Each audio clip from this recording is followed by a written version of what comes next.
కానీ ప్రధానమైన లింగం కాంచీపురంలో పృథివీలింగం. ఆ శివలింగాన్ని దర్శనం చేస్తాం. అరుణాచల క్షేత్రం దగ్గరికి వచ్చేటప్పటికి మాత్రం ఒక్కడే శివుడు అరుణాచలంలో ఉన్నటువంటి శివలింగ స్వరూపమే కాదు, అరుణాచలంలో 3 రూపాలతో ఉంటాడు పరమేశ్వరుడు. ఒకటి అరుణాచలంలో ఉన్నటువంటి దేవాలయం లోపల ఉన్నటువంటి శివలింగ స్వరూపం ఒకటి, అది ప్రధానమైన లింగ స్వరూపం. 2 అరుణాచలం కొండంతా కలిపి శివస్వరూపం, అది అగ్నిస్వరూపం. అందుకే కృతయుగంలో అది అగ్నిస్వరూపంగా ఒక పెద్ద జ్యోతిస్సుగా వెలుగుతుండేదిట. అదే త్రేతాయుగం దగ్గరికి వచ్చేటప్పటికీ మణులతో కూడినటువంటి శివలింగమైంది. అదే ద్వాపర యుగంలోకి వచ్చేటప్పటికి పెద్ద స్వర్ణలింగమైంది. కలియుగంలోకి వచ్చేటప్పటికి మరకత లింగమైంది. అందుకే ఇప్పటికీ ప్రపంచంలో ప్రఖ్యాతి వహించినటువంటి భూతత్వ శాస్త్రవేత్తలు అరుణాచల పర్వతంలో ఉండేటటువంటి శిలలను పరిశీలించి హిమాలయ పర్వతాల కన్నా కూడా ప్రాచీనమైనటువంటి శిలలు ఇక్కడే ఉన్నాయి, అసలు ఈ భూమండలము ఏర్పడేటప్పుడు అగ్నితప్తమైనటువంటి శిలలతో చల్లారిన కొండ ఈ కొండయే అని నిర్ధారణ చేయబడినటువంటి క్షేత్రం. ఇప్పటికీ అరుణాచలంలో దేవాలయానికి పునర్నిర్మాణం చేస్తున్నప్పుడు కుంభాభిషేక సమయంలో అక్కడ ఒక సొరంగ మార్గం కనపడింది. భగవాన్ రమణులు చెప్తూ ఉండేవారు, ఆ సొరంగం అరుణాచలం కొండ మధ్య భాగంలోకి వెడుతుంది. పైకి కొండ కనపడుతుంది, ఈ మాంసనేత్రానికి ఒక కొండలా కనపడుతుంది, కానీ యథార్థమునకు అది ఒక జ్యోతి స్వరూపం, అదొక పెద్ద జ్యోతి. పట్టాభిరామన్ అని చెప్పి భారతదేశానికి ఆర్థిక శాఖ మంత్రి చేశారు.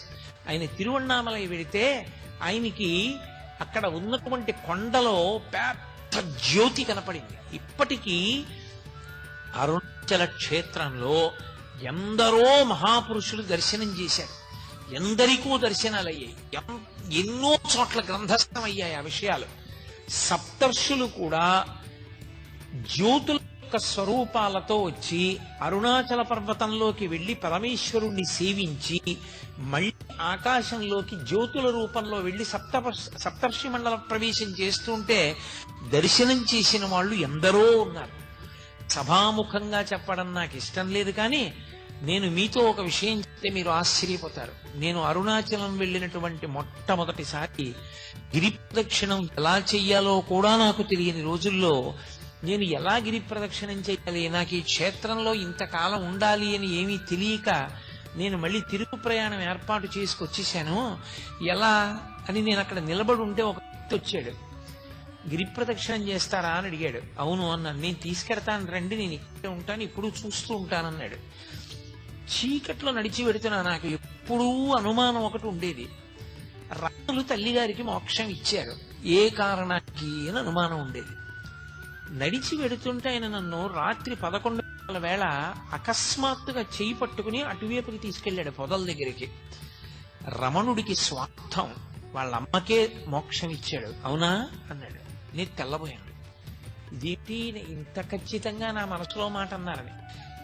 ఏమైతే అని నేను ధైర్యంగా అన్నాను, అవును నాకు అనుమానం ఉంది అని. అలా ఎందుకు ఇచ్చారు మోక్షం అన్నాను. నీకు తెలుస్తుందిలే అని ఆయన అని 4 అడుగులు వేశాం.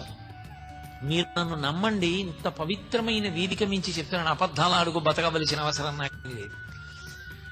ఓవర్ బ్రిడ్జ్ మించి స్పీడ్ గా ఒక వెహికల్ దిగితే ఎలా దిగుతుందో స్ఫురద్రూపి తెల్లటి బట్టలు కట్టుకుని ఒక వ్యక్తి కొండ మించి అంటేసుకుంటూ దిగొచ్చాడు.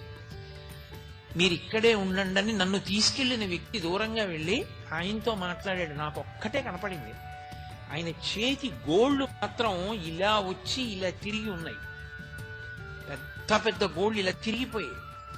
ఆయన నేనంత దూరంలో నిలబడి ఉండగా ఈ పక్క నుంచి ఆ డొంకల్లోంచి నడిచి వెళ్ళిపోయాడు. మెరిసిపోతున్నాయి పాదాలు. నేను ఈయనకి ముళ్ళు గుచ్చుకోవా అని చూశాను, అదేంటి అంత మెరిసిపోతున్నాయి పాదాలు అనుకునే లోపల ఆయన నడిచి వెళ్ళిపోయాడు. నన్ను తీసుకెళ్లిన ఆయన అడిగాను, ఆయన ఎవరని. ఆయన ఒక సిద్ధ పురుషుడు, అంతకన్నా మీకు ఆయన గురించి ఇప్పుడు అర్థం కాదు అన్నాడు. ఆయన ఇంక అడగలేదు. అరుణాచలం ఎందరో సిద్ధ పురుషులకి అలవాలం.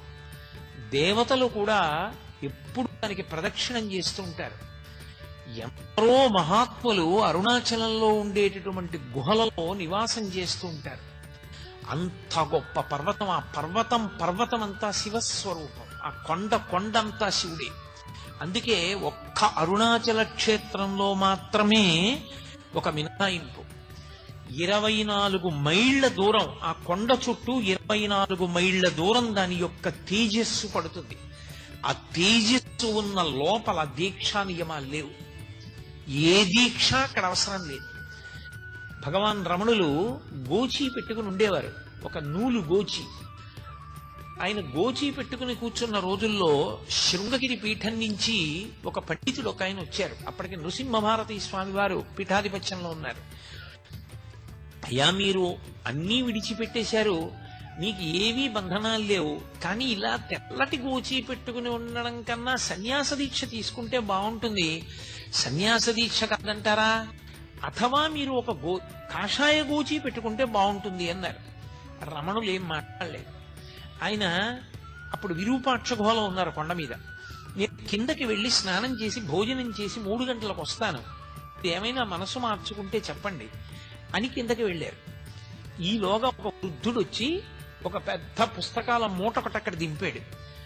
నేను ఇంకా స్నానం చేయలేదు, స్నానం చేసి వస్తాను, ఈ మూట చూడు అని రమణులకి చెప్పి వెళ్ళి, రమణులు కిందకి దిగి ఆ మూటలో పైన ఉన్న పుస్తకాన్ని ఇలా తీశారు. దాని బట్టకి నొక్కుంది.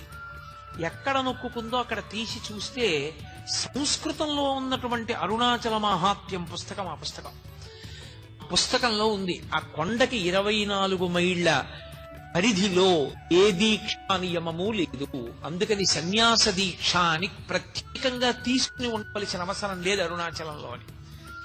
ఆ వచ్చిన పండితుడికి అది చూపిస్తే తెల్లబోయి వెళ్ళిపోయారు.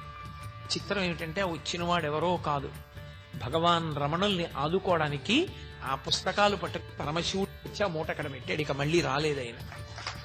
ఆ బ్రాహ్మణుడు వచ్చి ఆ పుస్తకాలు భగవాన్ రమణుల దగ్గర తీసుకోలేదు.